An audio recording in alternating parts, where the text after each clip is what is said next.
So hello everyone, आज हामी छौँ युएसएम प्राइममा र आज युएसएम प्राइममा हुँदैछ एसई समर क्याम्प र आज हाम्रो हाइक छ जमासोमा।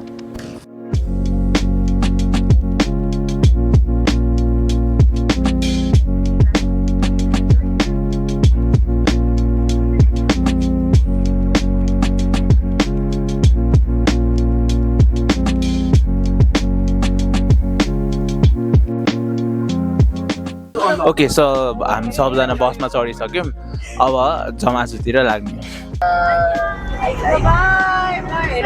हामी जमासुतिर लागिरहेको छौँ कि तपाईँ यहाँ समर क्याम्पमा आएदेखि तपाईँले के सिक्नु भएको छ, केमा इन्ट्रेस्ट छ, के लर्न गर्नुभयो? मैले चाहिँ यहाँ धेरै कुराहरू सिकेँ हुन्छ नि, कसरी नचिन्ने मान्छेहरूसँग बोल्ने, उनीहरूसँग कम्युनिकेसन गर्ने, अनि एआईहरूको बारेमा।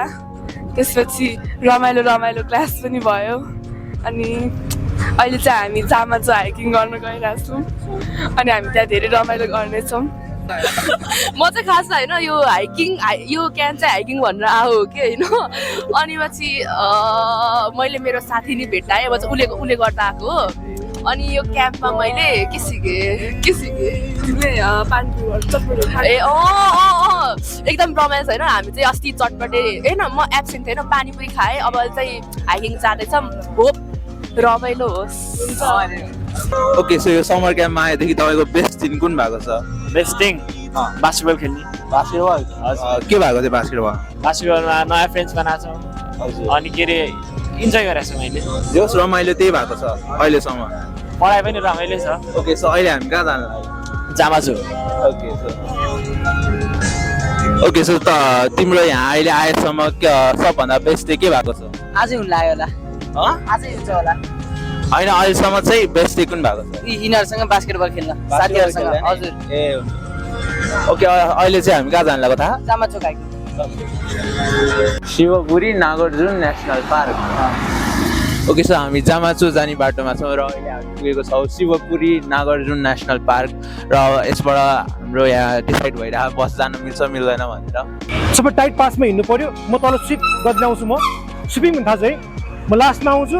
सबैजना अगाडि जानुहोस्।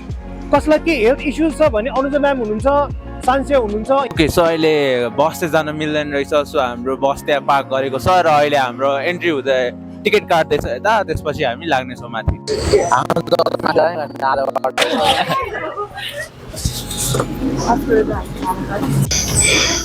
ओके, सो हाइकिङ स्टार्ट भइसकेको छ, सबको हालत खराब छ अनि माथि चढ्दैछौँ हामी।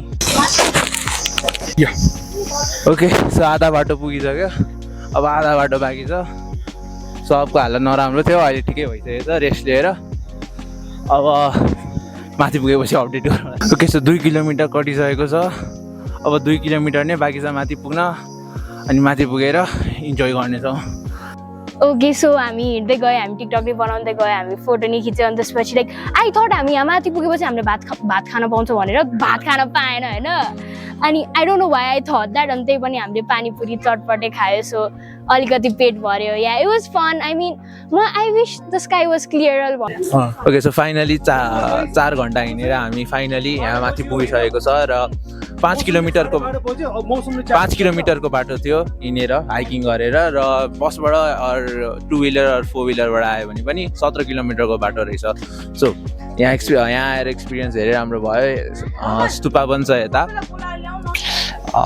मैले के भन्छ टाइम टु टाइम रेस्ट लिएँ, अनि के भन्छ खुट्टा दुख्न सुरु भयो, अनि मैले बोतल ल्याउनु बिर्सेँ। ल, यो हाइकिङमा चाहिँ हाम्रो सबसे मिस्टेक भएको भने चाहिँ ब्याग नल्याए नि हुन्थ्यो। एउटा हुन्छ नि, जो भए पनि मान्छेलाई हायर गरेर सबैको ब्याग सामान बोक्न लगायो भने अलि भए पनि हिँड्न सक्थ्यो। अनि एउटा लट्ठी चाहिँ सबैले ल्याउनु पर्थ्यो। अनि के सुरुवालहरू चाहिँ डार्कमा लाउनु पर्थ्यो, लाइट चाहिँ डेन्जर 4 हुन्छ, डेन्जरको नि डेन्जर। अनि के छ,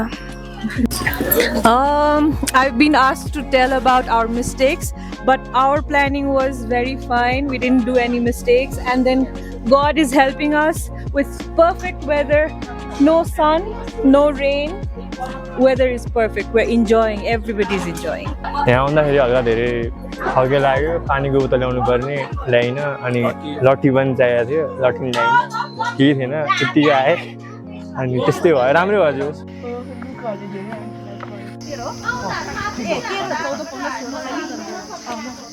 यो